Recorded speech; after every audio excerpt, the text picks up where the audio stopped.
and welcome back to my channel.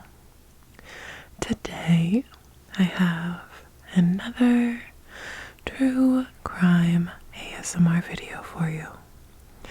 Today's video topic was recommended by Kate, and she had requested a video on BTK, or his legal name, Dennis Lynn Rader. So today we will be breaking down the murders of BTK and who BTK was. I will be adding this video to my True Crime ASMR series playlist, where you can find past and future videos in this series. If you have recommendations for future videos, please let me know in the comments below. So let's get into it. Dennis Lynn Rader, which I will refer to as Rader from here on, was known to the public as BTK, which was an abbreviation he had given to himself. The letters standing for bind, torture, kill. Rader is an American serial killer who murdered at least 10 people, which in recent years police have tied him to at least 2 other cases, one being the disappearance of an Oklahoma teen in 1976 and the disappearance and murder of a Missouri woman in 1990. Before we dive into the cases that allegedly began in 1974, we'll break down who Rader was before the murders. Rader was born in Pittsburgh, Kansas on March 9th, 1945. He was born to Dorothea and William Rader. Rader was the eldest of 4 sons and grew up in Wichita, Kansas. His parents worked long hours, and it was alleged that they didn't have or make much time for the children at home. Rader would describe his relationship with his mother as lacking, and that he felt as if she ignored him, which led to his resentment of her. At a young age, Rader began having sadistic sexual fantasies about torturing trapped and helpless women. He also exhibited many alarming signs of a serial killer by torturing, killing, and hanging small animals. Rader possessed many fetishes as well. At an early age, he had experienced voyeurism, which is watching people be intimate, autoerotic asphyxiation, and cross-dressing. He was often known to spy on the women in his neighborhood while dressed as a woman. Years later, as a young adult, Rader would take pictures of himself wearing women's clothes and a female mask while being bound. He would later admit that he was pretending to be his victims as part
degree.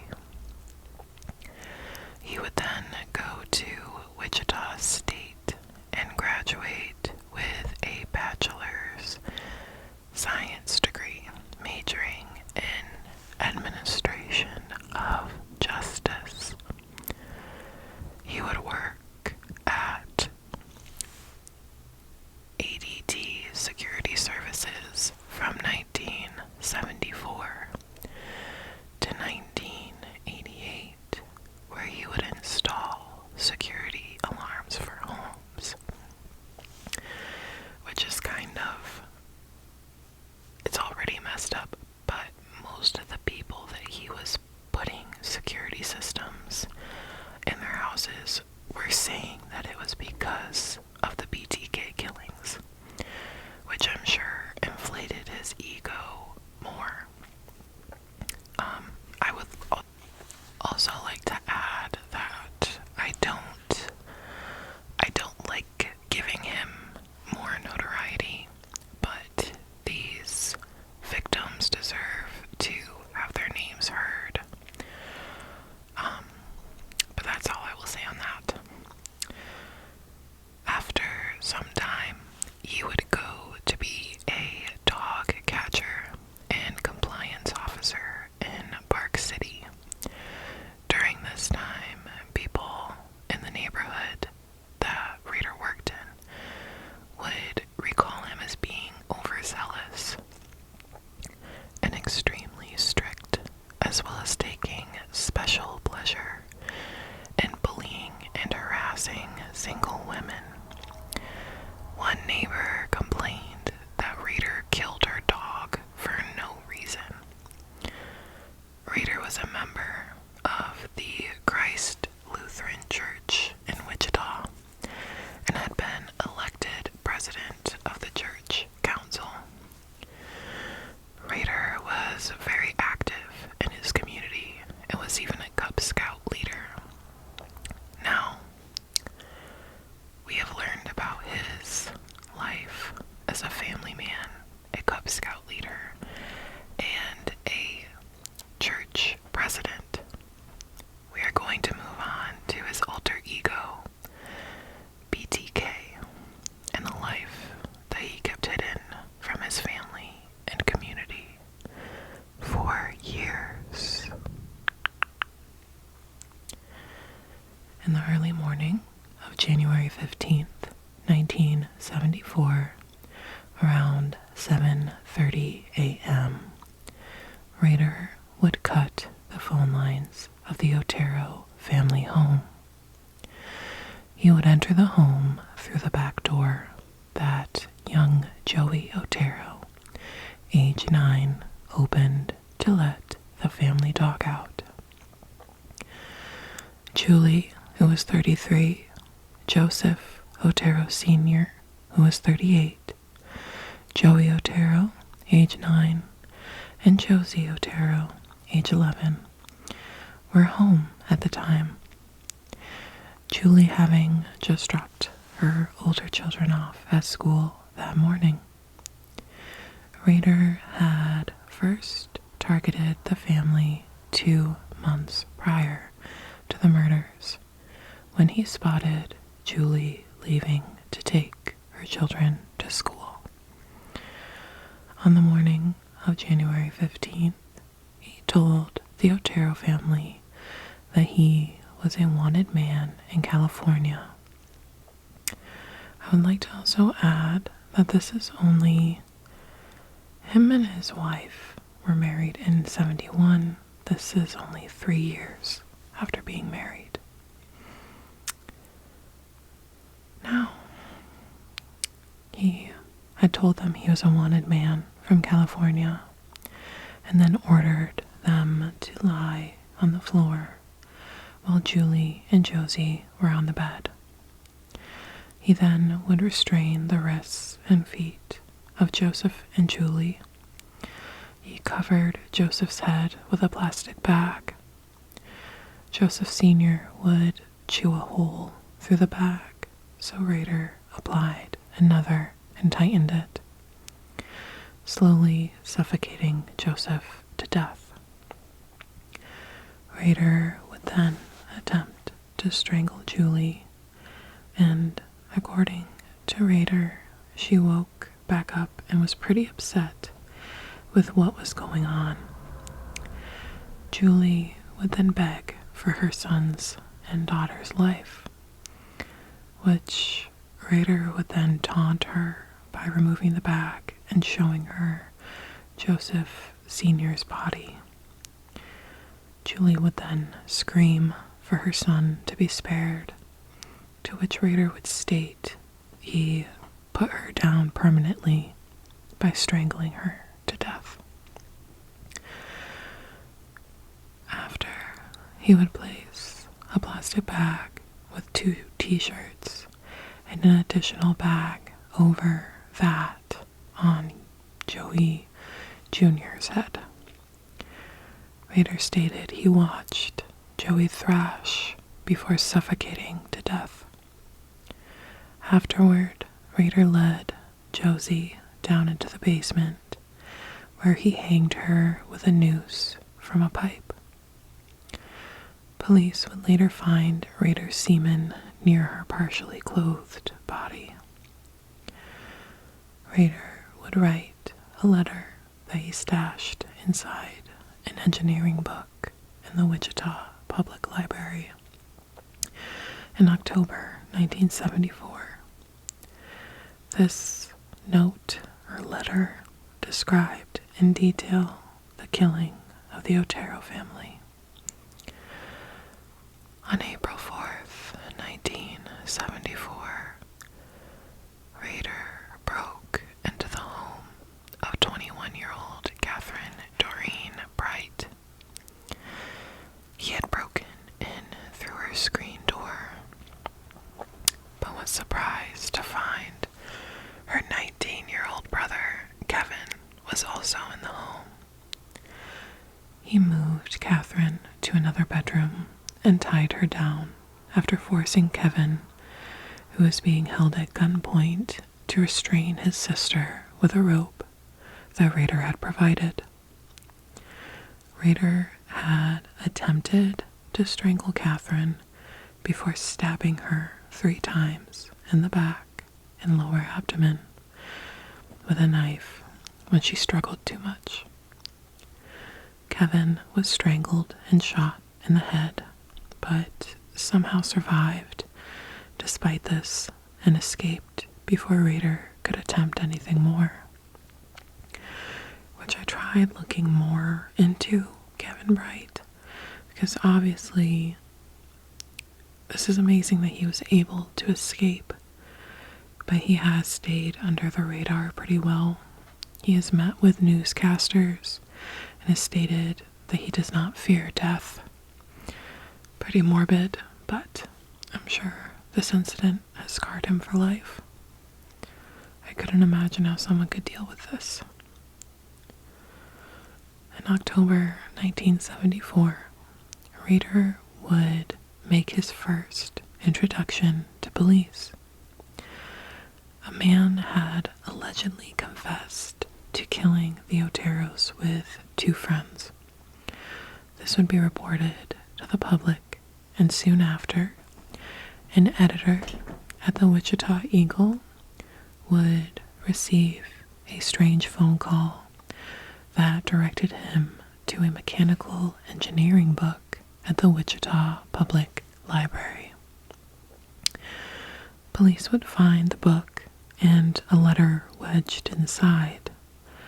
The letter would read, "Those 3 dudes you have in custody are just talking to get publicity. The code words for me will be bind them, torture them, kill them. BTK, you see, he at it again. They will be on the next victim." This letter would include then unknown information of the Otero murders.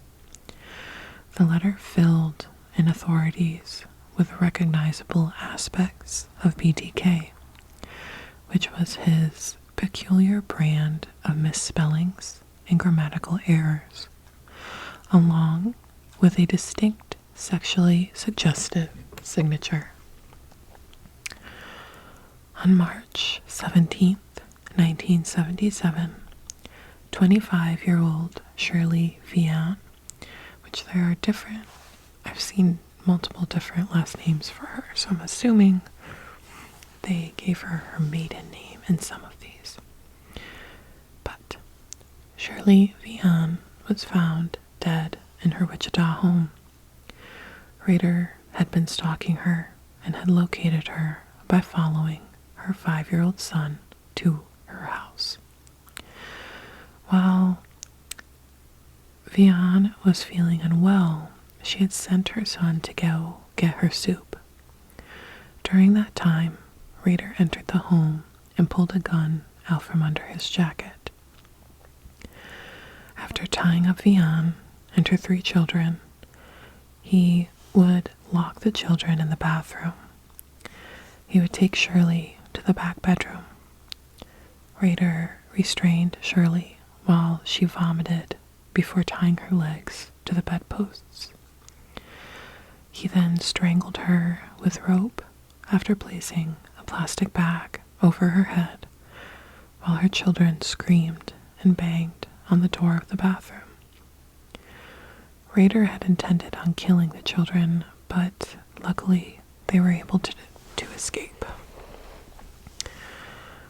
Rader had this thing where he would see these women out in the public and he would pick his targets.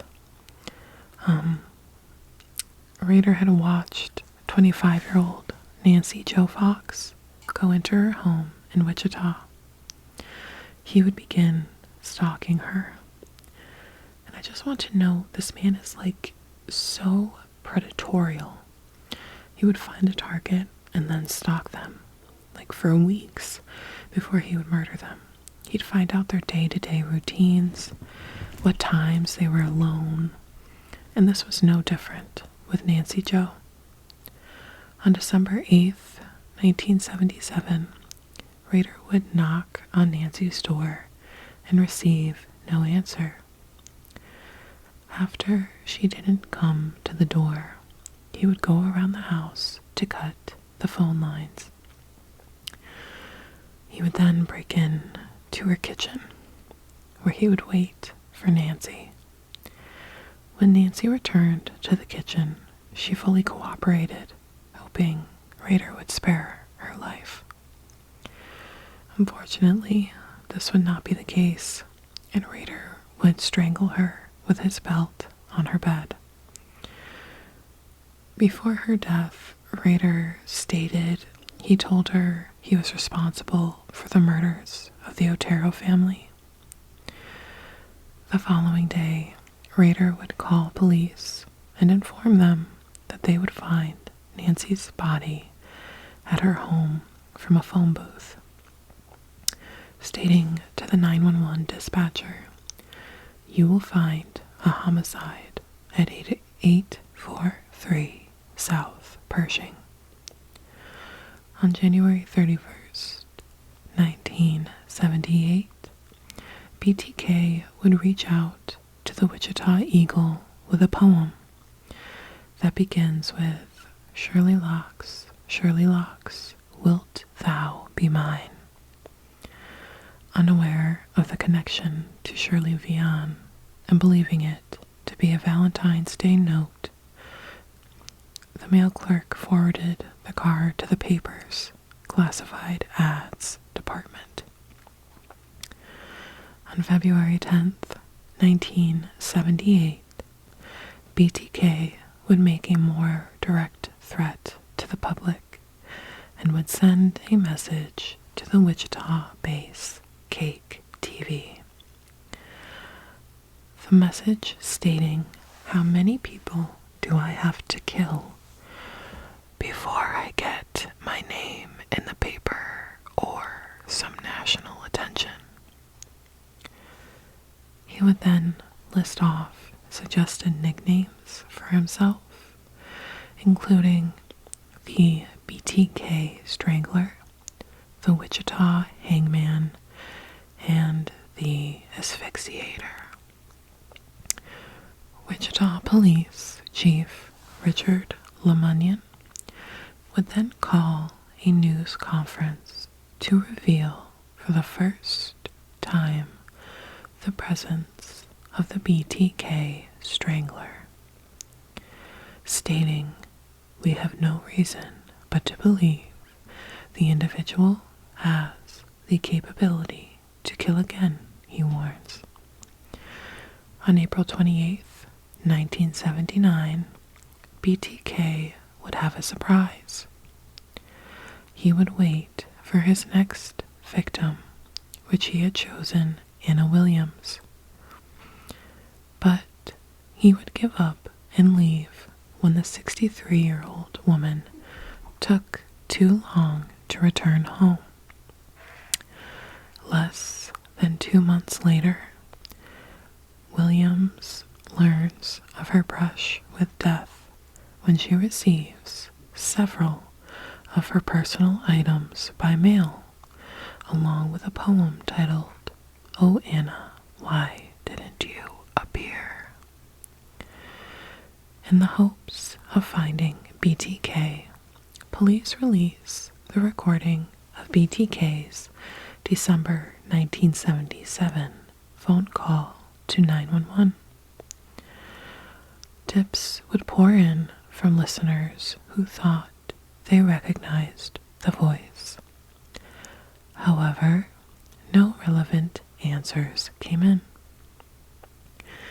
In 1984, Chief LeMunyon would create a task force devoted to the crimes of BTK, nicknamed Ghost Busters.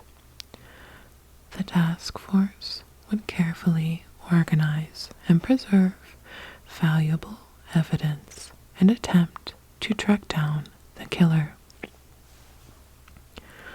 On April 27th, 1985, after an evening of bingo and dinner with her boyfriend, a 53-year-old named Maureen Hedge was taken from her home in the Wichita suburb of Park City, which was literally down the street from Rader's house.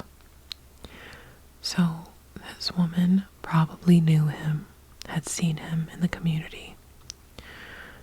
Maureen was found dead by strangulation 8 days later, though police would fail to connect the murder to BTK.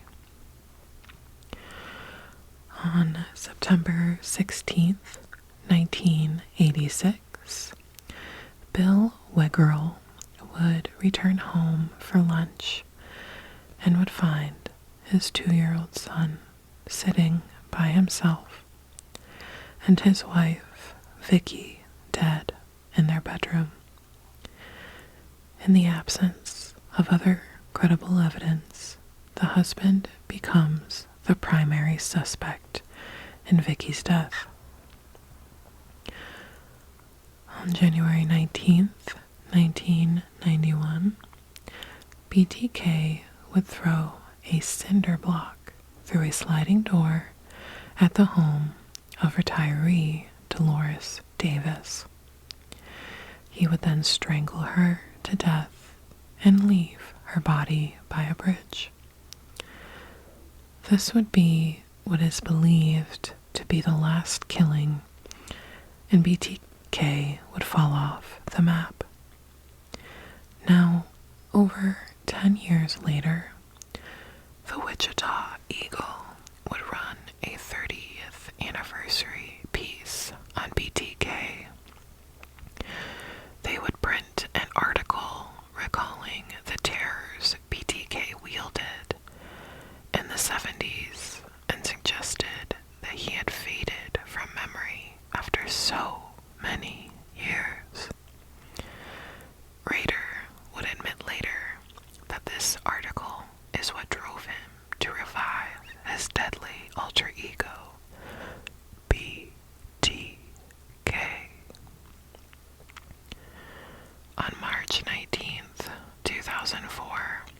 BTK would announce his return. The Wichita Eagle would receive an envelope from a Bill Thomas Kilman containing a copy of the mother he murdered in 1986's Vicky Wiggerle's missing driver's license. He also sent photos of her body and BTK's distinctive signature. The chilling message linked her to the growing list of unsolved murders by BTK and would declare the Wichita Terror to be very much alive. Now, this article was basically an ego death to Rader. He feared that he had been forgotten, and it's disgusting. In May 2004, BTK would reach out to KAKE, Cake TV, by mailing a phony ID, chapter titles for a BTK biography, and a find the word letter grid spelling out clues like prowl and fantasies. And investigators note the lack of his usual signature. This puzzle of information never led to any leads. However, after his arrest, investigators would realize that in the word letter grid, the letters R, A, D, E, R are grouped around the number 6220, which was Rader's street address. So, in 2004, he had given them all the tools. He was literally having so much fun seeing them struggle and just not be successful with finding him. On December 13th, 2005, BTK would leave more messages in various public places. A man walking through Wichita's Murdoch Park stumbles on a garbage bag containing Nancy Fox's driver's license and a Barbie doll with a hood over its head and arms tied behind its back.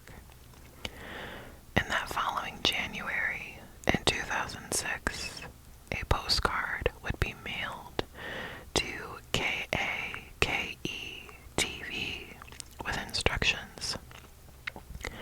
Police would find a cereal box on a road outside of Wichita containing a graphic description of BTK's first murders and another doll fashioned in a death position. However, it's a section of this postcard that hints as to whether another package was found at the local Home Depot that interests authorities. After going to the local Home Depot, investigators would learn that one employee had found a cereal box in the bed of his pickup truck. A search of his trash produces another cereal box with an important message asking the police if he could communicate with them via computer floppy disk without being traced. The police were instructed to run a newspaper ad with the message, "Rex, it will be okay." Now for some of you, if you do not know what a floppy disk from a computer is, back in the day you were able to have a disk slot on your computer where you could just burn information onto the disk, and it would be able to be like read on different computers.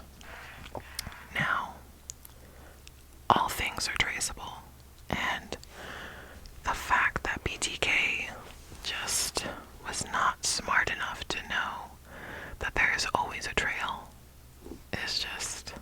It's grand. On January 28th, police placed an ad in the newspaper that read, "Rex, it will be okay.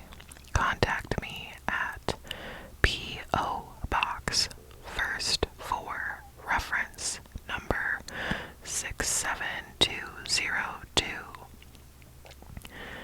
BTK would confirm receiving the message by another postcard sent to KAKE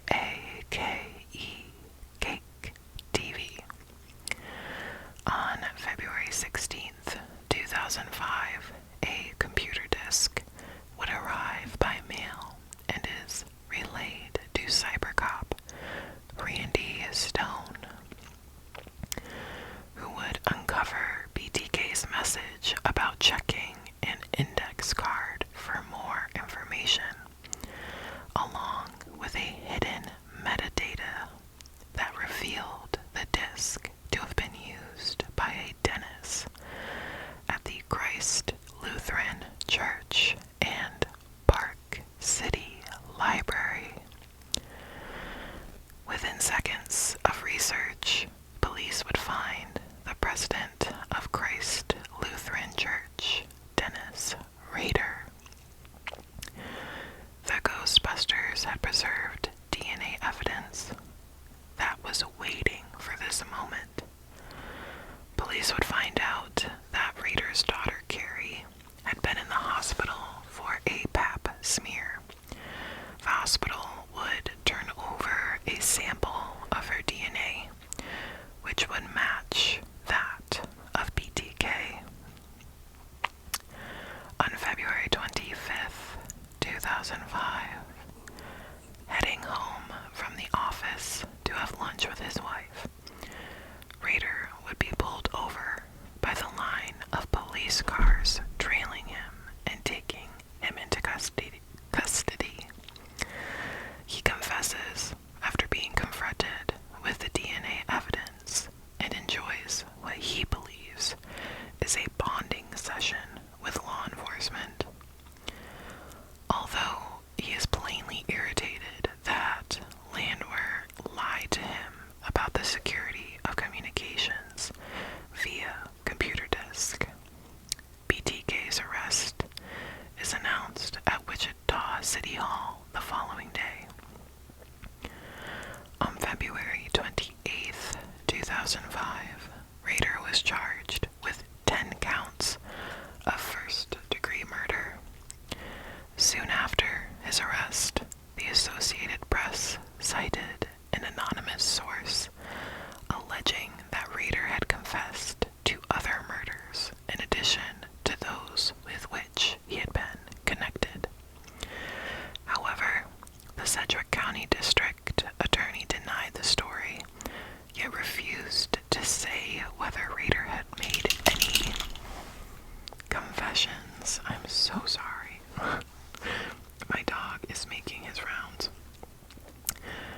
Rader had made any confessions, or if investigators were looking into Rader's possible involvement in more unsolved killings. On March 5th, news sources claimed to have verified by multiple sources that Rader had confessed to the 10 murders he was charged with, but no other ones. On March 1st, Rader's bail was set at $10 million, and a public defender was appointed to represent him. On May 3rd, the judge entered not guilty pleas on Rader's behalf, as Rader did not speak at his arraignment. However, on June 27th, the scheduled trial date, Rader changed his plea to guilty. He described the murders in detail and made no apologies. At Rader's August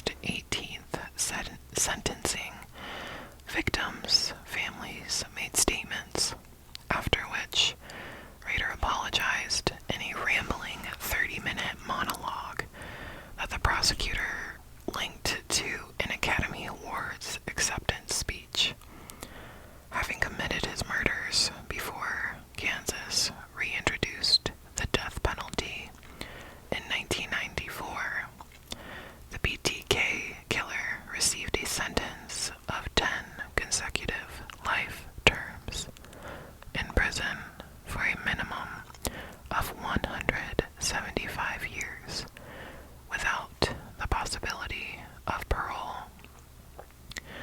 Soon after his arrest, Rader's wife ordered and was granted an emergency divorce, waiving the 60-day wait time.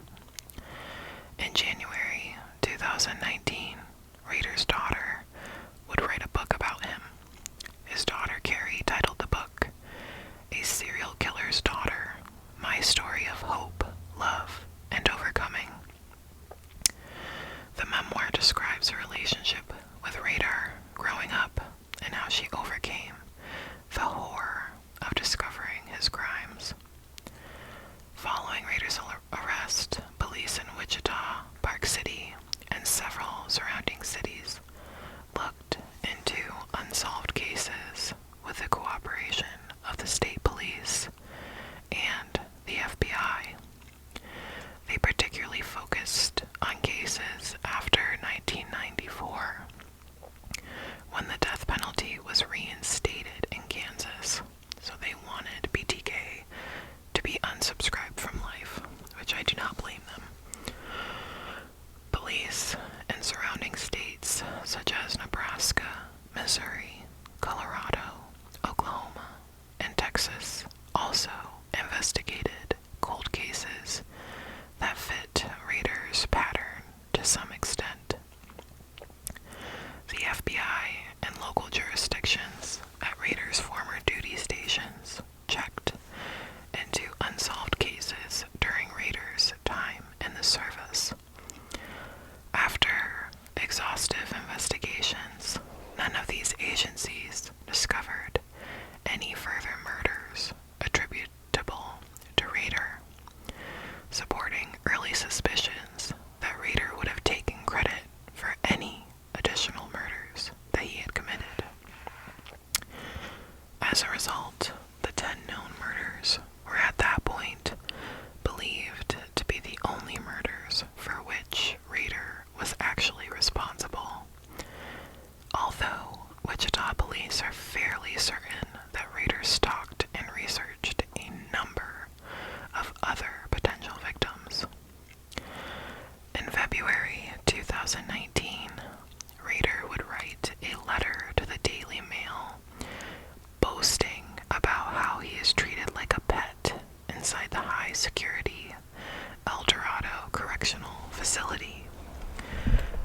He claims he was possessed by demons named Batter and Factor X when he committed his crimes, and that he had come close to executing an 11th retirement victim. He also speaks lovingly of daughter Carrie following the publishing of her book, which, that you know this man groomed her. There's no possible way. And even now, this man is still continuing to be a menace from behind bars to society. On July 21st, 2023, last year, in a letter to Fox News Digital, Rader compares himself to Gilgo Beach murder suspect Rex Huerman, calling him a clone of himself based on the similarities of their cases. Huerman was arrested and charged with 6 counts of murder in connection to the deaths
disappeared in 1991.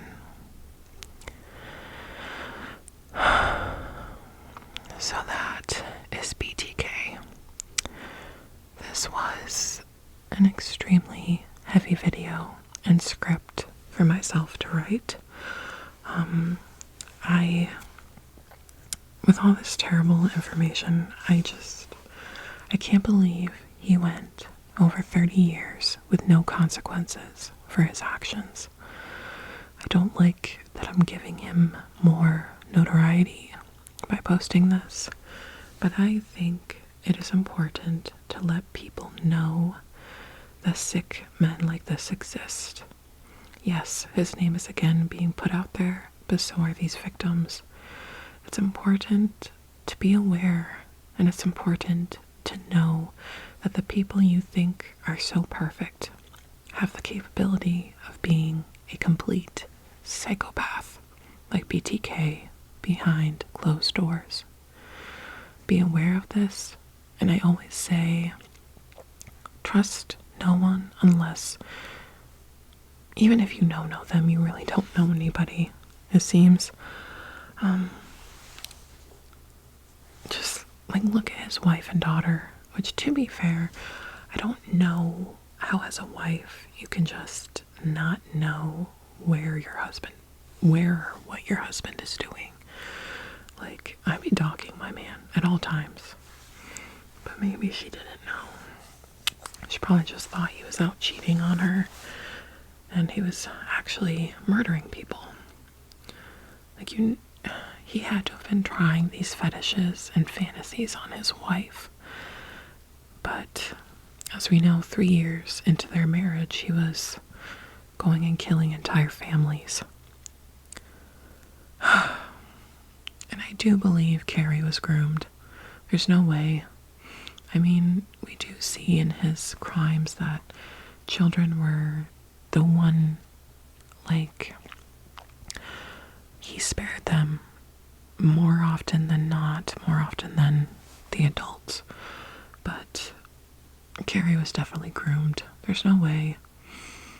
And I didn't get much on Brian, but I'm assuming Brian isn't too proud of, well, I'm not saying Carrie is either. I'm just saying Brian is under the radar.